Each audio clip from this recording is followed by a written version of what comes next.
Hello everyone, welcome to Lucky Education and now we will discuss about plantation agriculture. Plantation agriculture ये वाला जो topic है class 12th की geography book है आपकी fundamentals of human geography chapter number 5 में दे रखा है। ठीक है, तो प्लांटेशन एग्रीकल्चर के बारे में सारी चीज हम जानेंगे विद मैप की सहायता से जानेंगे कहाँ कहाँ पर इसको प्रैक्टिस किया जाता है। इसके साथ आपकी वर्ल्ड मैप की भी प्रैक्टिस यहाँ पे हो जाएगी, प्लस लास्ट में इसका एक बार फास्ट रिवीजन भी कर देंगे। तो प्लांटेशन एग्रीकल्चर की बात करें, पहला ही क्वेश्चन यहाँ पे, भारत में प्लांटेशन एग्रीकल्चर को कौन लेके आया था? भारत की अगर हम बात करें तो प्लांटेशन एग्रीकल्चर को लेके आए थे यूरोपियंस। आप सबको पता है एक टाइम हुआ करता था जब मतलब बहुत सारे यूरोपियन पावर्स जैसे Britain, France, Portuguese, Dutch, Spain, ये क्या है बाकी देशों पर क्या करते थे, अपना कंट्रोल जमा रखा था। कई देशों को इन्होंने अपनी कॉलोनीज बना रखा था, कॉलोनीज बना रखा था। ठीक है, तो प्लांटेशन एग्रीकल्चर को यूरोपियंस के द्वारा उनकी कॉलोनीज में इंट्रोड्यूस किया गया था जो कहां पर थी, ट्रॉपिक्स में सिचुएटेड थी। अब ट्रॉपिक्स का मतलब क्या है, ये हमारी अर्थ है, ये 0 डिग्री इक्वेटर, ये है 23.5 ट्रॉपिक ऑफ कैंसर और नीचे 23.5 ट्रॉपिक ऑफ कैप्रिकॉन। इसके बीच का जो इलाका है इसको हम बोलते हैं ट्रॉपिक्स। ट्रॉपिक्स वाला जो एरिया होता है थोड़ा गर्म होता है, ध्यान रखना, वेट होता है, बरसात अच्छी होती है।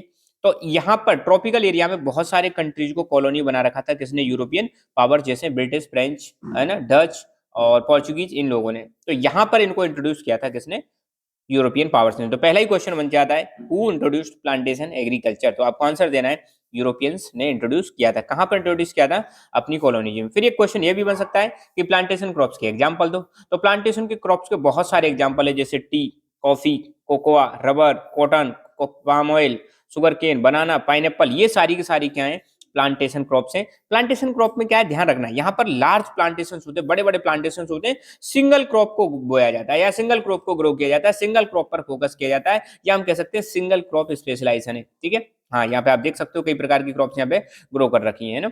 ये पाम ऑयल, मेन फीचर्स क्या है, अगर कोई पूछे कि प्लांटेशन क्रॉप्स के या प्लांटेशन एग्रीकल्चर के मेन फीचर्स बताओ, पहली बात, लार्ज स्टेट्स और प्लांटेशन। प्लांटेशन क्रॉप ग्रो करने के लिए बड़े बड़े फार्म हाउस होते हैं। फार्म साइज जो होता है बहुत बड़ा होता है, मतलब छोटे मोटे एरिया में इसको नहीं ग्रो किया जाता, बहुत बड़े एरिया में इसको ग्रो किया जाता है। अब यार बहुत बड़े एरिया में ग्रो किया जाता है तो दूसरी बात क्या है, लार्ज कैपिटल इन्वेस्टमेंट, पैसा बहुत लगता है इसमें, वो बिना पैसे के पॉसिबल नहीं है। मैनेजरियल एंड टेक्निकल सपोर्ट, अब बड़े एरिया में जब आप इसको ग्रो कर रहे हो, बहुत सारा पैसा लगा रहे हो, तो इसमें डेफिनेटली टेक्निकल सपोर्ट की जरूरत पड़ेगी, मैनेजरियल सपोर्ट की जरूरत पड़ेगी, इसको प्रॉपरली मैनेज करने की जरूरत पड़ेगी, इसको साइंटिफिक तरीके से करना पड़ेगा, साइंटिफिक मेथड्स का इस्तेमाल करना पड़ेगा। नॉर्मली अगर करोगे तो फिर इसमें ज्यादा प्रॉफिट नहीं कमा सकते, तो प्रॉफिट अगर हमें अर्न करना है तो साइंटिफिक मेथड्स का इस्तेमाल करना पड़ेगा। एक और खास बात वो है single crop specialisation. Plantation crop में ओनली वन क्रॉप को ही ग्रो किया जाता है, या तो आप बनाना ग्रो करो या टी ग्रो करो या कॉफी ग्रो करो, एक ही प्रकार की क्रॉप को पूरे बड़े बड़े प्लांटेशन जो फार्म हाउस होते हैं या फार्म्स होते हैं वहां पर इनको ग्रो किया जाता है। साथ के साथ में इसमें एक और नीड चाहिए, चीप लेबर। आप देखो यहाँ पे बहुत सारा काम क्या है, मैनुअली किया जाता है, तो बहुत सारा काम जब मैनुअली किया जाता है तो उसके लिए बहुत सारी लेबर की जरूरत पड़ती है। और यहाँ पर अगर प्रॉफिट ज्यादा कमाना है तो labour must be cheap, cheap labour की यहाँ पे जरूरत पड़ती है। अब बड़े बड़े प्लांटेशन है, ये बड़े बड़े प्लांटेशन है, यहाँ पर कोई भी चीज ग्रो की जा रही है, इसको मार्केट पहुंचाना है, कहाँ पहुंचाना है, मार्केट। तो मार्केट पहुंचाने के लिए एक अच्छा ट्रांसपोर्ट एंड कम्युनिकेशन का नेटवर्क होना बहुत ज्यादा जरूरी है। तो गुड ट्रांसपोर्ट सिस्टम जो है बहुत इंपॉर्टेंट है। जो स्टेट का मतलब है यहाँ पे लार्ज जो फार्म साइज है, लार्ज फार्म्स को यहाँ पे क्या बोला जा रहा है, स्टेट्स बोला जा रहा है। तो स्टेट को मार्केट से कनेक्ट करने के लिए, स्टेट को फैक्ट्री से कनेक्ट करने के लिए, ठीक है, किसकी जरूरत पड़ती है, एक अच्छे ट्रांसपोर्टेशन नेटवर्क की जरूरत पड़ती है। तो ये हो गए कुछ मेन फीचर्स। मैं दोबारा बता रहा हूँ, बड़े बड़े प्लांटेशन चाहिए और या हम कह सकते हैं बड़े बड़े फार्म हाउस फार्म्स चाहिए, बहुत सारा कैपिटल इन्वेस्टमेंट की जरूरत पड़ती है, टेक्निकल और साइंटिफिक सपोर्ट की जरूरत पड़ती है, साइंटिफिक मेथड्स का इस्तेमाल किया जाता है, सिंगल क्रॉप स्पेशलाइजेशन है, चीप लेबर होनी चाहिए, गुड ट्रांसपोर्ट एंड कम्युनिकेशन का नेटवर्क चाहिए। ये है इसके कुछ इंपॉर्टेंट फीचर्स। अब प्लांटेशन कहां कहां पर इंट्रोड्यूस की गई थी दुनिया के अलग अलग भागों में यूरोपियंस के द्वारा।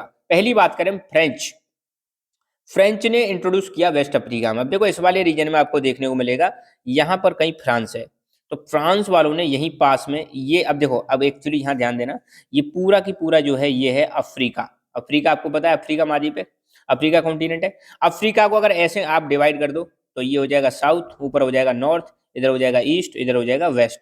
ये कह रहे हैं कि फ्रेंच लोगों ने कोकोआ और कॉफी प्लांटेशन, कोकोआ और कॉफी को इंट्रोड्यूस किया था कहाँ पे, वेस्ट अफ्रीका में। तो ये वाला जो रीजन है इसको आप ऐसे शेडेड कर सकते हो, ये है वेस्ट अफ्रीका। वेस्ट अफ्रीका में ध्यान देना, मैं दोबारा बता रहा हूँ, बहुत इंपॉर्टेंट क्वेश्चन है, एक नंबर में पूछा जा सकता है। वेस्ट अफ्रीका में दो चीज, नंबर 1 कोकोआ और नंबर 2 कॉफी, इसको इंट्रोड्यूस किया गया था किसके द्वारा? फ्रेंच के द्वारा। फ्रेंच कहाँ पे? यूरोपियन पावर से यहाँ कहीं फ्रेंच है, तो इन्होंने यहीं की यहाँ पे इंट्रोड्यूस कर दिया। तो पहला चीज ये हो गया, फ्रेंच ने कोको और कॉफी को कहाँ पे इंट्रोड्यूस किया था? वेस्ट अफ्रीका में। दूसरी बात, अंग्रेजों ने टी गार्डन्स स्टेब्लिश किए इंडिया और श्रीलंका। अंग्रेज कहाँ है? ये रहा इंग्लैंड, ठीक है, ये इंग्लैंड है। इन्होंने एक तो श्रीलंका में, ये नीचे श्रीलंका रहा, ये रहा, और ये इंडिया रहा, ठीक है, इंडिया और श्रीलंका में। अब इसको मैं जूम कर दूं थोड़ा सा और आप क्लियर देख पाओगे, ये इंडिया रहा, यहाँ पर ये तो हो जाएगा श्रीलंका और ये हो जाएगा इंडिया। श्रीलंका और इंडिया में किसको? टी गार्डन्स स्टेब्लिश किए थे। किसने स्टेब्लिश किए थे? अंग्रेजों ने स्टेब्लिश किए थे। अंग्रेज कहाँ है? तो थोड़ा सा और जूम करते हैं, ये रहा यूरोप। यूरोप में अगर आप देखोगे तो ये वाला जो एरिया है, ये इसको हम बोलते हैं इंग्लैंड है, ठीक है। यहाँ से इंडिया में गए थे और इंडिया में इन्होंने, और आपको पता है इंडिया जो है इंग्लैंड की क्या हुआ करती थी? कॉलोनी हुआ करती थी। अंग्रेजों ने बहुत लंबे समय तक इंडिया पे राज किया था। ये हो जाएगा ब्रिटेन।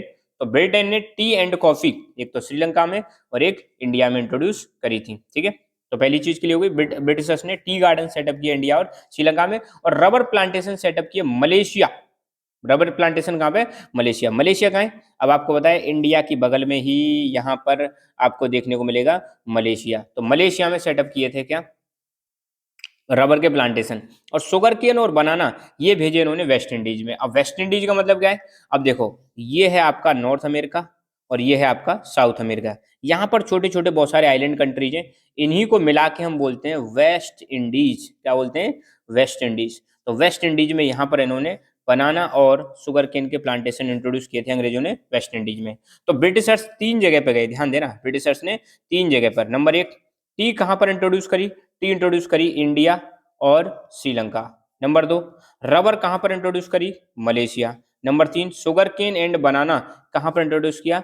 वेस्ट इंडीज में। ये 3 चीज ध्यान रखना, अंग्रेजों के द्वारा tea India Sri Lanka, rubber Malaysia, sugar cane banana West Indies में इंट्रोड्यूस करी। लोकेशन हमने देख ली है, मैप में ऐसे ही पूछा जाता है, पूछा जा सकता है मैप वेस्ट इंडीज का है तो इसको शेडेड करके आ जाए, ये वेस्ट इंडीज है।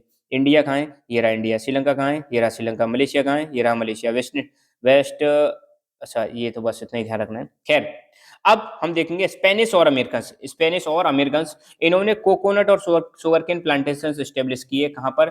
फिलीपींस। अब फिलीपींस कहाँ है? देखो, इंडिया के ऊपर चाइना, ये वाला आपके क्या हो जाएगा? चाइना। तो चाइना के नीचे ये वाली जो जगह दे रखी है ना, ये वाली जो जगह दे रखी है, इसको हम बोलते हैं फिलीपींस, ठीक है, फिलीपींस। तो फिलीपींस में अमेरिका और स्पेनिश लोगों ने क्या स्टेब्लिश किए थे? शुगर केन के प्लांटेशन स्टेब्लिश किए थे। ये वाला हो जाएगा स्पेनिश। अच्छा, एक काम और करना है आपको, इस चैप्टर को पढ़ते समय आपके पास वर्ल्ड के मैप होने चाहिए, ध्यान रखना। वर्ल्ड के मैप रखा करो, दोनों प्रकार के। आपको पॉलिटिकल मैप भी रखना है, आपको फिजिकल मैप भी रखना है, तो इनको भरते चलो। एक्चुअली मैप की जो प्रैक्टिस है वो आप तभी कर सकते हो, मैप को तभी लर्न कर सकते हो आप जब साथ के साथ में आप भरते चलो, राइट। डच लोग, डच किसको बोलते हैं? नीदरलैंड के लोगों को डच बोलते हैं। नीदरलैंड के लोगों को क्या बोलते हैं? डच बोलते हैं। नीदरलैंड का पहले पुराना नाम क्या हुआ करता था? हॉलैंड हुआ करता था। तो हॉलैंड के जो निवासी हैं डच बोलते हैं।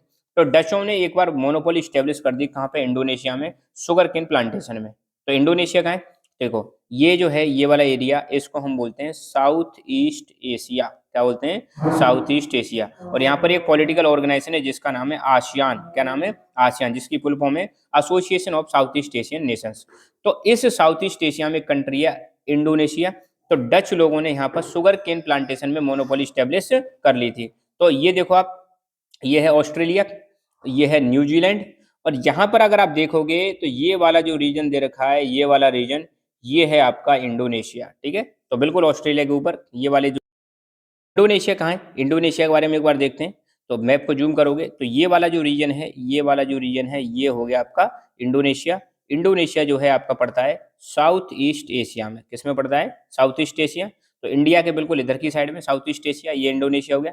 इंडोनेशिया में डच लोगों ने किसका? शुगर केन का यहाँ पे मोनोपोली स्टेब्लिश कर ली थी। मतलब शुगर केन में मतलब सिर्फ और सिर्फ किसका दबदबा था? डच लोगों का दबदबा था। कौन से रीजन में? इंडोनेशिया वाले रीजन में, ठीक है। नेक्स्ट, अच्छा अब आपको देखने को मिलेगा ब्राजील। ये है साउथ अमेरिका। साउथ अमेरिका में इस जगह पर है ब्राजील। ब्राजील वही है जहां पर आपको देखने को मिलेगा अमेजोन फॉरेस्ट पाए जाते हैं। अमेजोन के फॉरेस्ट पाए जाते हैं, यहीं से अमेजोन रिवर निकलती है। और यहीं पर एक जगह है रियो डी जेनेरियो, यहीं पर एक coastal area Rio de Janeiro, वहां पर आपको पता है अर्थ समिट हुई थी। क्या हुई थी? अर्थ समिट। तो ब्राजील में बड़े बड़े प्लांटेशन है, लार्ज प्लांटेशन है, किसके? कॉफी के। इन बड़े बड़े प्लांटेशन को हम बोलते हैं फेजेंडाज। ये क्वेश्चन आ चुका है, फेजेंडाज। फेजेंडाज क्या है? Large plantations of coffee in Brazil, इनको हम क्या बोलते हैं? फेजेंडा। इनको मैनेज किया जाता है, अभी भी मैनेज बहुत सारे लोग करते हैं, यूरोपियंस मैनेज करते हैं, मगर आज की डेट में आपको देखने को मिलेगा इन कॉफी प्लांटेशंस की जो ओनरशिप है ये ट्रांसफर कर दी गई है वहाँ की लोकल गवर्नमेंट को या वहाँ के लोगों को ट्रांसफर कर दी गई है। ठीक है, अब हम एक बार समरी देखते हैं कि अगर आ जाए कि भाई प्लांटेशन एग्रीकल्चर के बारे में मेन पॉइंट बताओ, तो प्लांटेशन एग्रीकल्चर में पहली बात तो प्लांटेशन एग्रीकल्चर को यूरोपियंस के द्वारा इनकी कॉलोनीज में इंट्रोड्यूस किया गया था। इसमें कैश क्रॉप्स ग्रो करते हैं जैसे टी, कॉफी, शुगर केन, बनाना, रबर, कोकोनट, ईटीसी। अब इन्होंने वहीं पर क्यों इंट्रोड्यूस किया, कॉलोनीज में क्यों इंट्रोड्यूस किया, उसके रीजन दे रखें। क्योंकि कॉलोनीज में क्लाइमेट जो है बहुत अच्छा है, ह्यूमिड क्लाइमेट है, ट्रॉपिकल, सस्ती लेबर मिल जाती है, बड़ा मार्केट होता है, बहुत ज़्यादा प्रॉफिट अर्न कर सकते हैं। फार्म साइज इसमें जो होता है वो बहुत बड़ा होता है, लार्ज स्केल पर कल्टीवेशन की जाती है, बहुत बड़े लेवल पर कल्टीवेशन की जाती है, प्रॉफिट ओरिएंटेड है, पूरी तरह से कॉमर्शियल एक्टिविटी है, इसमें पूरी तरह से प्रॉफिट पे ध्यान दिया जाता है। कैपिटल इंटेंसिव एग्रीकल्चर है, बहुत ज्यादा पैसे की इसमें जरूरत पड़ती है। सिंगल क्रॉप स्पेशलाइजेशन मतलब एक ही क्रॉप पर बहुत ज्यादा फोकस किया जाता है। लेबर इंटेंसिव है, इसमें बहुत सारा काम जो है मैनुअली किया जाता है। आपने देखा होगा कॉफी के प्लांटेशन जो होते हैं, टी प्लांटेशन जो होते हैं, लोगों को मतलब मैनुअली मतलब जो है ये काम करना पड़ता है। साइंटिफिक मेथड्स की जरूरत पड़ती है, साइंटिफिक तरीकों की जरूरत पड़ती है एग्रीकल्चर को करने के लिए। टेक्नोलॉजिकल सपोर्ट, टेक्नोलॉजी की बहुत ज्यादा जरूरत चाहिए इसमें मतलब ग्रो करने के लिए। और ट्रांसपोर्टेशन सिस्टम बहुत अच्छा होना चाहिए ताकि जो बड़े-बड़े फार्म्स हैं, वहाँ से मार्केट तक या वहाँ से फैक्ट्री तक सामान को पहुँचाया जा सके। और ब्राज़ील में जो बड़े-बड़े कॉफ़ी के प्लांटेशंस हैं, उसको हम क्या बोलते हैं? फेजेंडास। तो ये रही हमारी plantation agriculture complete. So thank you so much, keep learning, keep enjoying it. God bless you all.